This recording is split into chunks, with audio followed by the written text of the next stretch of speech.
Question ये है कि स्विच को क्लोज करने के बाद capital Q charge immediately flow कर जाता है, तो स्विच को क्लोज करने के जस्ट बाद लूप का एंगुलर मोमेंटम फाइंड करना है। तो इसको प्रोसीड करते हैं। तो यहाँ पर कॉन्सेप्ट ये है कि लूप पर इम्पल्सिव टॉर्क अप्लाई हो रहा है and that torque is equal to change in angular momentum. Situation कुछ इस तरह से है कि एक ब्लॉक है जिसका मास m है और इनिशियली ब्लॉक रेस्ट में है और ब्लॉक पर capital F force small time delta t के लिए अप्लाई होता है। इस ब्लॉक पर capital F force small time delta t के लिए अप्लाई होता है और इस ब्लॉक की वेलोसिटी v के इक्वल हो जाती है।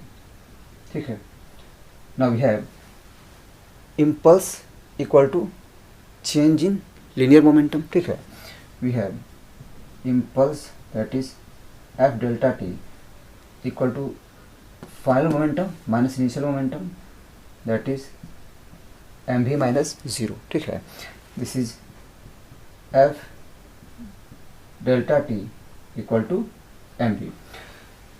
तो यहाँ पर सिचुएशन एग्जैक्टली सेम है। हमें करना सिर्फ इतना है कि F को रिप्लेस कर देना है टॉर्क से और लीनियर मोमेंटम को रिप्लेस कर देना है एंगुलर मोमेंटम से और ये क्वेश्चन सॉल्व हो जाएगा। तो ये गिवन है कि capital Q charge small time में फ्लो कर जाता है। मानते हैं कि जो स्मॉल टाइम है वो t के इक्वल है and t is tends to zero, t is very very small. तो हम सारा कैलकुलेशन इसी स्मॉल टाइम t के लिए करेंगे। ठीक है, तो इसी स्मॉल टाइम t के लिए जो करंट है वो जाएगा q बाई टी। ठीक है, now we have torque on the loop equal to I into total area into b into sine theta. ठीक है, this equal to I is equal to capital Q by T, n is the number of turn that is n, area is equal to pi r square into b that is b naught into sin theta। तो यहाँ पर loop का जो area vector है वो इस तरफ है और b naught उसके नॉर्मल है। So we have theta equal to 90 degree and sine 90 is equal to 1। ठीक है, now we have torque into delta T equal to change in angular momentum. ठीक है, so this will be Q by T into N pi R square B naught into T.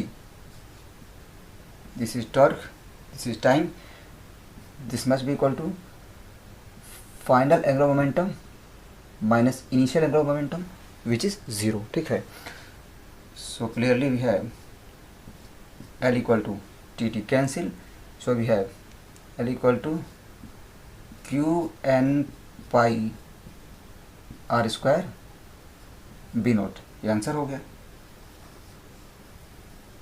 ठीक है, और एक बात कि लूप का जो एंगुलर मोमेंटम है वो लूप को सेम पोजीशन पे मिलेगा। मतलब है कि यहाँ पे क्या हो रहा था कि जिस पोजीशन पर ब्लॉक की वेलोसिटी 0 थी उसी पोजीशन पर ब्लॉक की वेलोसिटी भी हो जाती है आफ्टर द इम्पल्स। यहाँ भी सेम होगा। तो इनिशियली जो लूप है उसका प्लेन वर्टिकल है, लेकिन जब लूप के पास एंगुलर मोमेंटम आएगा तो उस इंस्टेंट पर भी लूप का जो प्लेन है वो वर्टिकल रहेगा। ठीक है, मतलब इम्पल्स के ठीक पहले और इम्पल्स के ठीक बाद लूप या ब्लॉक दोनों का पोजीशन चेंज नहीं करेगा। ठीक है, तो इस तरह से ये सॉल्यूशन हो गया। Thank you.